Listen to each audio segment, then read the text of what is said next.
नई सुर्खी बन गई है। आपकी खबर को यह समझ में आना चाहिए कि आपको कुछ दिनों पहले मैंने एक सेशन में बताया था कि ईरान ने इजराइल के ऊपर हमला किया था। और ईरान ने इजराइल के ऊपर हमला क्यों किया था उसके पीछे की कहानी बताई थी कि इजराइल ने ईरान की एम्बेसी के ऊपर सीरिया के अंदर हमला किया था। इसके चलते हुए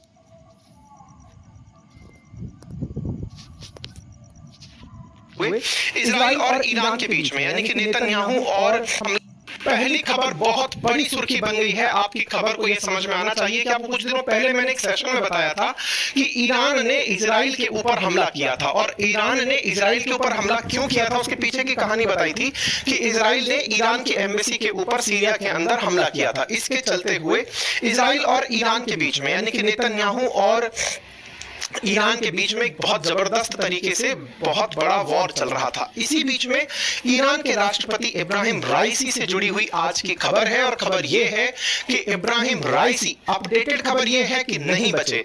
इससे पहले की खबर यानी कि इनका हेलीकॉप्टर क्रैश होने से लेकर नहीं बचने तक की पूरी खबर आज के सेशन में हम लोग डिस्कस करने जा रहे हैं। मेरे प्यारे साथियों, सेशन जैसे जैसे बनना शुरू हुआ उस समय में इस प्रकार की खबरें आना शुरू हुई थी कि इनका हेलीकॉप्टर क्रैश हो गया है। हेलीकॉप्टर क्रैश होने की खबर पूरी रात भर चली। अब से 10 मिनट पहले यह खबर कंफर्म हुई है कि जहां हेलीकॉप्टर क्रैश हुआ वहां पर कोई भी नहीं बचा है। देश और दुनिया के अंदर इंटरनेशनली ट्रेंड कर रहा है हेलीकॉप्टर क्रैश, ईरान, राष्ट्रपति इब्राहिम और इजराइल। इजराइल का यहां पर ट्रेंड करना एक बहुत बड़ी खबर है क्योंकि माना जा रहा है कि यह इजराइल का और इजराइल की खुफिया एजेंसी मोसाद का काम हो सकता है। सुर्खियां इब्राहिम राइस की rescue operation for helicopter crash के लिए दुनिया भर की जो हेडलाइंस आपके सामने है वो सारी की सारी हेडलाइंस आप सुनेंगे। यहां से आपको क्या हुआ, कैसे हुआ, पूरी कहानी जानने को मिलेगी। लेकिन लास्ट का मतलब कि जो अंत में सुनेंगे वो पहले सुन लें कि इब्राहिम राइसी के बारे में खबर यह आ रही है कि ये नहीं बचे हैं क्योंकि हेलीकॉप्टर जहां क्रैश हुआ वहां पर किसी के भी जीवित बचने की कोई भी संभावना नगण्य के बराबर बताई गई है। अब से 15 मिनट पहले की ये खबर है। तो चलिए अब विस्तार से आपको बताना शुरू करते हैं क्योंकि हेडलाइंस जिस तरह से बनना शुरू हुई थी कि हेलीकॉप्टर क्रैश हुआ उसके बारे में समझते हैं।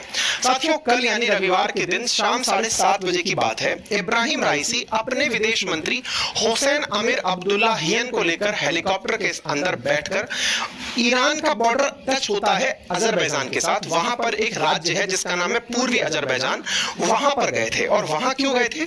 वहां पर इन राइसी को अजरबैजान के राष्ट्रपति के साथ मिलकर के एक डैम का उद्घाटन करना था, एक बांध का निर्माण हुआ था, उसके बारे में ये लोग वहां गए थे। ठीक है, इन दोनों जगहों को थोड़ा मैप पर समझ लेते हैं। भारत से पश्चिम की तरफ चलते हैं तो आपको पर्शियन गल्फ में ईरान से टच होता हुआ उत्तर की तरफ कैस्पियन सागर के तट पर बसा हुआ देश है अजरबैजान, जिसकी राजधानी बाकू है। ये वही अजरबैजान है जिसको हमने अर्मेनिया अजरबैजान के साथ कॉन्फ्लिक्ट में कईयों बार आपके साथ नगोर्नो काराबाख रीजन के चलते डिस्कस किया है। ठीक है, अजरबैजान और ईरान दोनों मिलकर अपने बॉर्डर एरियाज पर फिलहाल के लिए एक डैम बना रहे थे। यह है वो ईस्ट अजरबैजान प्रोविंस जो कि अजरबैजान से कनेक्टेड है। इस जगह पर इनकी यात्रा थी। रईसी 19 मई की सुबह अजरबैजान के राष्ट्रपति इल्हाम अलीयेव के साथ एक बांध का उद्घाटन करने के लिए यहां गए थे। ईरान के वर्जहेगन शहर में उनके साथ यह हादसा हो गया। अब आप यहां पर देख सकते हैं, ये है आपके सामने अजरबैजान के राष्ट्रपति जो आपको तस्वीर में दिखाई दे रहे हैं। ये ईरान के राष्ट्रपति हैं। ये दोनों मिलकर के एक डैम के किनारे आपको खड़े हुए दिख रहे हैं। ईरान और अजरबैजान दोनों अपने झंडों के साथ इस डैम के पाल पर खड़े हुए दिखाई दे रहे हैं। ये जो हेलीकॉप्टर आपको उड़ता हुआ दिखाई दे रहा है यह इब्राहिम राइसी का आखिरी तस्वीर है। मतलब इसके बाद उन्हें फिर नहीं देखा गया। ये हेलीकॉप्टर इन्हें लेकर जैसे ही यहां से टेक ऑफ हुआ, इसके बाद का जो रास्ता आपको यहां पहाड़ियों में दिखाई दे रहा है, ये पहाड़ियां बेहद घनघोर पहाड़ियां थी। मेरे प्यारे साथियों, यहां पर एक व्यक्ति और इनके साथ सवार थे। संभव है आप इन्हें पहचान रहे हो। ईरान के विदेश मंत्री हैं। नाम है इनका हुसैन अमीर अब्दुल्लाहियन। ये राइसी के साथ साथ इसी हवाई जहाज में थे। साथ में इनके ईस्ट अजरबैजान के गवर्नर भी थे। साथ में मतलब ये कुछ लोग इनके साथ फिलहाल के लिए इसके अंदर थे। फिलहाल दो लोग तो बड़े हैं, बाकी लोगों के बारे में मैं पुष्टि फिलहाल नहीं कर रहा हूं। तो ये लोग यहां से इस हेलीकॉप्टर के अंदर टेक ऑफ किए। कुल 3 हेलीकॉप्टर थे, 2 हेलीकॉप्टर तो निकल कर चले गए, एक हेलीकॉप्टर जिसमें इब्राहिम राइसी थे, ये इस घने जंगल के अंदर इन्हें अपने साथ ले जाकर, अब ये इनको मैं बार बार क्यों दिखा रहा हूं, अगर आप इनको याद कर रहे हो तो जब भारत के विदेश मंत्री इनसे मिलने गए थे उसके तुरंत बाद ही इन्होंने पाकिस्तान पर हमला करवाया था। पाकिस्तान के ऊपर जो आतंकी मतलब आतंकियों को मारने के लिए सर्जिकल स्ट्राइक की थी। बाद में पाकिस्तान को मनाने के लिए इब्राहिम राइसी और ये दोनों लोग पाकिस्तान की यात्रा पर गए थे। आपको याद होगा इन दिनों इन्होंने एक थोड़ा स्ट्रेटजिकल शिफ्ट किया था कि इजराइल को काउंटर करने के लिए पाकिस्तान की यात्रा करने का प्रावधान किया था। ठीक है, यही ईरानियन प्रेसिडेंट जब इनका हेलीकॉप्टर निकलना शुरू हुआ तो पता चला कि इन्हें एक हार्ड लैंडिंग का सामना करना पड़ा है। हार्ड लैंडिंग मतलब इनके हेलीकॉप्टर को उतरना पड़ा क्योंकि उसमें कोई तकनीकी खराबी आई, लेकिन पहाड़ी क्षेत्रों से निकलने के कारण, देखिए जिस जगह से ये हेलीकॉप्टर आखिरी बार ट्रेस हुआ वो ये जगह थी जिसको अगर और करीब से देखा जाए तो ये कुछ घनघोर जंगल में ऐसी दिखाई दे रही है।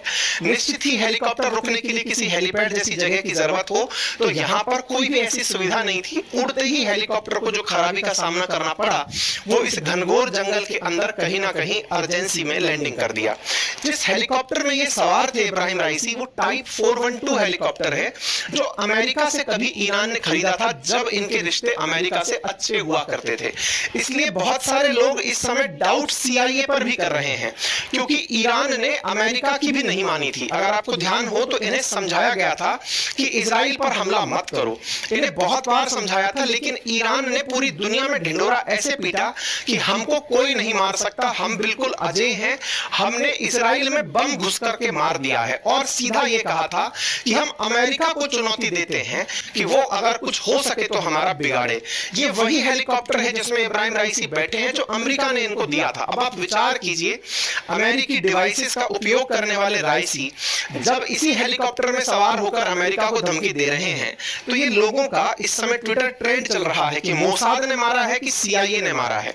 और अब दुनिया में लोगों को यह समझ में आ गया है कि इजराइल से पंगा लेना बहुत मुश्किल टास्क है, यानी कि जिसने पंगा लिया उसने अपनी जान देकर के ही उसकी कीमत अदा की है। जैसे ही इनकी हत्या हुई है, अब इसको हत्या कहा जाए एक्सीडेंट कहा जाए, लोग लेकिन इजराइल को टैग करना शुरू कर दिए हैं क्योंकि ये वही व्यक्ति हैं जिन्होंने इजराइल पर हमले का आदेश दिया था। इजराइल पर हमले का आदेश दिया था और पूरी दुनिया में बड़ी बेखौफी के साथ घूमे थे। जब इजराइल ने इनसे कहा था कि हम बदला लेंगे, बदला लेने के समय ये उड़कर पाकिस्तान चले गए थे और बाकायदा पाकिस्तान में बड़ी राजकीय तरीके से आनंदित होकर के अपना वो बढ़ा रहे थे, मान बढ़ा रहे थे कि देखो हमने इजराइल पर हमला करके दिखा दिया है। और उस अंदाज को ना तो अमेरिका ने पसंद किया होगा और ना ही इजराइल ने। यही तार जुड़ रहे हैं साथियों। ये सुबह की और कल शाम की तस्वीरें हैं। जिस जगह ये हेलीकॉप्टर गिरा वहां पर कितना घना कोहरा है उन्हें आप इन तस्वीरों से समझ सकते हैं। इस घने कोहरे के कारण रेस्क्यू ऑपरेशन होने में भी बहुत तकलीफ हुई। कल रात से हेलीकॉप्टर गिरा हुआ है और तब से लेकर इस घने जंगल में तमाम गाड़ियों के साथ पूरा स्टाफ सर्च करने के लिए घूम रहा था। रातों रात इन्होंने सघन पूरी तरह से इसकी जांच की, लेकिन कोई भी क्लू नहीं लग सका क्योंकि इतने भीषण जंगल में 40 टीमें बना करके ईरानियन रेवोल्यूशनरी गार्ड कॉर्प्स वगैरह इन सबको पूरी तरह से खोज रहे थे। पूरे ईरान के अंदर प्रार्थना सभाएं चल रही थी पूरी रात कि इनकी मतलब ये बच जाएं, इसको लेकर के आप, और हमने इसको पूरी रात आपको अपडेट किया ट्विटर के माध्यम से। मैं कई बार आपसे कह चुका हूं, अगर संभव हो तो हमारा ट्विटर हैंडल है उसे आप ज्वाइन कर लें, फॉलो कर लें। अंकित कुमार अवस्थी वेरीफाइड अकाउंट है, मतलब एक्स अकाउंट है, आप जाकर के इसे ज्वाइन कर सकते हैं। हमने रात भर इस पर अपडेट दिया है। अभी भी आपका सेशन 10 मिनट लेट इसलिए हुआ क्योंकि 10 मिनट पहले भी हमने कंफर्म किया है और ये कंफर्म न्यूज निकल कर आई कि वो नहीं बचे हैं। ठीक है, तो मतलब आप अपडेशन के रूप में आप हमारे साथ कनेक्टेड रह सकते हैं। और ये आप देख रहे हैं कि यहाँ पर मतलब हमने पूरे अपडेट्स आपको दिए कि किस प्रकार से ईरान के अंदर इनके लिए दुआएं मांगी जा रही थी, दुआएं मांगी जा रही थी कि ये बच जाएं, लेकिन फाइनली जो हुआ वो आपके सामने है। ईरान के अंदर ये नजारे के साथ साथ एक और नजारा देखने को मिला और वो नजारा था ईरान के कुछ घरों के ऊपर पटाखे चलते हुए देखे गए। ईरान के ऊपर जब पटाखे चलते हुए देखे गए तो फिर ईरान में इस तरह के पटाखों को देखकर लोगों के मन में एक सवाल आया कि यार अल्टीमेटली कौन ऐसा है जो इस बात की खुशी मना रहा है कि राइसी मर जाए तो अच्छा है। तो इसके बारे में जब खबर जुटाई गई तो पता चला कि ईरान के अंदर ये जो इब्राहिम राइसी थे, ये अब तक जो इनके खिलाफ बोलते थे उनमें से 4000 से अधिक लोगों को फांसी की सजाएं सुनाकर मार चुके थे। इनके यहाँ कानून शरिया चलता है और इस तरह का कानून कि जिसकी जो सजा है उसके अनुसार फांसी दे दी जाए। साथ ही आपको याद होगा लंबे समय से यहाँ पर हिजाब को लेकर के लंबा विवाद चल रहा था और उस विवाद में यहाँ की महिलाओं को खूब प्रताड़ित किया गया। वो भी राइसी ही थे जिनके चलते महिलाओं को बहुत ज्यादा मतलब एक तरीके से दबाव झेलना पड़ा, सामाजिक प्रतिकार झेलना पड़ा और पनिशमेंट झेलना पड़ा, कईयों को फांसी की सजा तक पहुंचना पड़ा। ऐसी स्थिति में कहा जा रहा है कि ये वही लोग हैं जिन्हें इतना ज्यादा राइसी ने कष्ट दिया। वो सभी लोग यहाँ पर जश्न मना रहे थे कल रात से ही कि भला हुआ कि वो मर जाए। ईरान इंटरनेशनल इंग्लिश के अंदर ये काफी ज्यादा अपडेट देते रहे। बीच में फिर रात को खमेनी का भी रात को ट्वीट आया। खमेनी जो इनके सुप्रीम लीडर हैं, मतलब खमेनी की ही थॉट है जिसके चलते हुए ईरान ने अपने यहाँ पर पश्चिम को त्याग कर एकदम एक्सट्रीम इस्लाम को अपना लिया था। वो करने वाले यहाँ पर ईरान के अंदर क्रांति लाने वाले खमेनी थे। खमेनी ने कहा कि हम पूरी तरह से उनके लिए दुआ करते हैं। जनता को आकर संबोधित किया कि जल्दी ही वो स्वस्थ होकर लौटेंगे, लेकिन अब आपके सामने है खबर कि वो स्वस्थ नहीं है। ऐसी स्थिति में खमेनी ने अपनी जनता को विश्वास दिलाया कि अगर उन्हें कुछ भी होता है तो हम उस स्थिति के लिए भी तैयार हैं। इन्होंने बाकायदा ये बताया था कि हम अगले 50 घंटे के अंदर अंदर कुछ और व्यवस्थाएं कर देंगे। इनके यहाँ व्यवस्था यह है कि अगर राष्ट्रपति मरता है तो उपराष्ट्रपति गद्दी संभालता है और अगले 50 दिन के अंदर अंदर इलेक्शन करा दिए जाते हैं। तो संभवतः यहाँ पर अगले इलेक्शन भी होंगे और ईरान के राष्ट्रपति जो हैं उनकी जगह कोई और राष्ट्रपति बैठेंगे।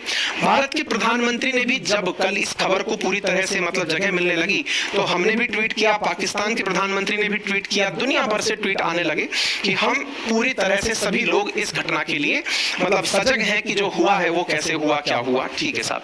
इसी बीच में रूस ने अपनी तरफ से खास खोजबीन करने के लिए अपनी तरफ से जहाज भेजना शुरू कर दिया। सऊदी अरेबिया सभी लोग कंसर्न हुए। रूस ने अपनी तरफ से खोज करने के लिए MRCOM करके एक मतलब इनका वो है जैसे अपने NDRF होता है ना, उसके तरह ही इनके पास एक हेलीकॉप्टर है NDRF की तरह इनकी टीम के पास, उसको रवाना कर दिया ताकि वो खोजने इस डीप फॉग में चला जाए। इसी बीच में तुर्की ने भी अपनी तरफ से अपने बायरख्तार ड्रोन भेजे। ये ड्रोन फिर से अपनी काबिलियत सिद्ध कर गए। बायरख्तार ड्रोन ने ही पता चला है कि ये वाला हेलीकॉप्टर क्रैश खोजा है जब इनके द्वारा तुर्की के अर्दगन ने रात को अपनी तरफ से ड्रोन्स यहाँ भेजे। उन ड्रोन्स ने कुछ इस प्रकार की तस्वीरें घने कोहरे में से भी देखने की, यानी कि नाइट विजिबिलिटी की तस्वीरें जारी की।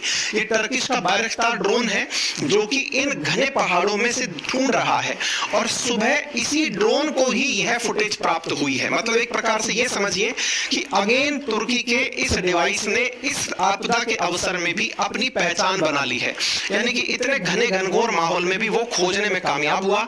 और यूरोपियन कमीशन से भी ईरान ने कहा, असल में यूरोपियन यूनियन का एक सैटेलाइट है जिसका नाम है कॉपरनिकस। वो कॉपरनिकस दुनिया भर में जितनी भी फ्लाइट्स उड़ रही हैं या फिर जो भी इमरजेंसी मूवमेंट्स हो रहे हैं उन पर निगाह रखता है, लेकिन वो लीक नहीं करता है। उसको जब आप मांगोगे कि बता दो भाई लास्ट लोकेशन इसकी क्या थी, उस समय के लिए उपयोगी है। तो इसने ईरान ने यूरोपियन यूनियन से भी कहा था, यूरोपियन कमिश्नर से भी कहा था कि कृपया करके कॉपरनिकस से लोकेशन निकाल के बता दो। लेकिन इस लोकेशन की खोज में चल रहे रेस्क्यू ऑपरेशंस में जो कि नाइट विजन कैमरा के साथ उड़ रहे हेलीकॉप्टर्स थे, साथ में ड्रोन्स थे, फाइनली उन ड्रोन्स ने कुछ इस प्रकार से लोगों को भेज भाज करके जब खोजा खाजी की, उसके बाद में पता चला कि वो हेलीकॉप्टर कहां क्रैश हुआ है। मोसाद का ट्विटर पर ट्रेंड होने लगा। मोसाद इजराइल की वो खुफिया एजेंसी जो कि ये माना जाता है कि इजराइल के दुश्मनों को दुनिया के किसी भी कोने में नहीं छोड़ेगी, फिर चाहे रायसी हो, रायसी से पहले भी चाहे वो फकीर जादे हो, चाहे सुलेमानी हो, उन सबको इजराइल ने किस प्रकार से ठिकाने लगाया वो पूरी दुनिया जानती है। यही कारण है कि दुनिया भर में ट्वीट्स में यह अंबार लगा हुआ है कि मोसाद ने मारा इनको या CIA ने मारा। CIA अमेरिका की खुफिया एजेंसी है और लोग इस प्रकार की चर्चाएं कर रहे हैं कि इनका मरना जरूरी था क्योंकि इनकी वजह से ही ईरान इजराइल के बीच क्राइसिस था। लोग अपनी तरफ से शेयर करते हुए कह रहे हैं कि ये वो व्यक्ति है जिसने इजराइल पर हमले का आदेश दिया था। ईरान ने जो ड्रोन लॉन्च करके इजराइल पर हमले किए थे वो क्यों किए थे, तो उसके पीछे का वजह था कि इजराइल ने सीरिया के अंदर जहां पर ईरान की एम्बेसी थी वहां पर अपनी तरफ से हमला किया था, लेकिन अल्टीमेटली इजराइल पर हमला नहीं करना चाहिए था, क्योंकि ईरानियन कमांडर सुलेमानी भी इजराइल के खिलाफ थे तो मारे गए, फकीरजादे इजराइल के खिलाफ थे जो कि इनके परमाणु वैज्ञानिक थे, वो मारे गए। इसके बाद में अब इब्राहिम राइसी का मारा जाना पूरी दुनिया के अंदर फिर से एक खौफ पैदा करता है, अमेरिका के वर्चस्व को फिर से स्थापित करता है, क्योंकि अमेरिका के बारे में कहा गया था कि ईरान ने अमेरिका को चुनौती दे दी है कि भाई तुम मेरी प्रेजेंस में, मतलब अमेरिका के वहां होते हुए भी राइसी किसी प्रकार से इजराइल पर हमला करने के लिए कामयाब हो गए थे। तो फिलहाल के लिए ईरान के अंदर इमरजेंसी कैबिनेट मीटिंग बुलाई गई सुबह सुबह, और जब सुबह ये खबर निकलना शुरू हुई, जब आपके सेशंस बन रहे थे, तो उस समय की मैं खबर दिखा रहा हूं आपके सामने कि Iran helicopter crash live update, rescue और फाउंड रशियन एयरक्राफ्ट। और उसके बाद में आपका सेशन शुरू हो रहा था उससे 10 मिनट पहले की खबर है कि rescue team identified president Ebrahim Raisi's crashed chopper, no clue of any living person in president Raisi's search following Sunday chopper crash, कि कोई भी लिविंग बचने की मतलब जानकारी अभी नहीं निकल कर आई है। कुल मिलाकर के जियोपॉलिटिक्स में ये बहुत बड़ी घटना है। सुबह सुबह आप लोगों को एज एन अपडेट मैंने आपको ये जानकारी दे दी है। उम्मीद है कि आप सभी लोग भी इससे किसी न किसी प्रकार की जियोपॉलिटिक्स डिराइव कर रहे होंगे। आने वाले समय में मैं और सेशंस में आपको ये बताऊंगा कि इसके क्या रिपरकशंस हो सकते हैं। अगर यह बात सिद्ध हो जाती है कि ये काम पूरा की पूरा इजराइल ने ही किया है या अमेरिका ने ही किया है, तो फिर कितना जबरदस्त तरीके से खाड़ी देशों के अंदर स्थितियां बिगड़ सकती हैं, उसकी कल्पना करना भी फिलहाल के लिए असंभव है। क्योंकि जिस प्रकार से युद्ध की स्थितियों में पूरा गल्फ और पूरा वर्ल्ड लगभग घसीटता चला जा रहा है, ऐसी स्थिति में अगर ये प्रूव हो जाता है कि राइसी को मारने में मोसाद का या CIA का हाथ था, तो ये फिर मतलब मैं यही कह सकता हूं कि फिर ये पलटने लायक तो नहीं बचेगा, इर्रिवर्सिबल घटना हो जाएगी। चैनल पर नए हैं तो सब्सक्राइब कर लीजिए। बाकी आप सब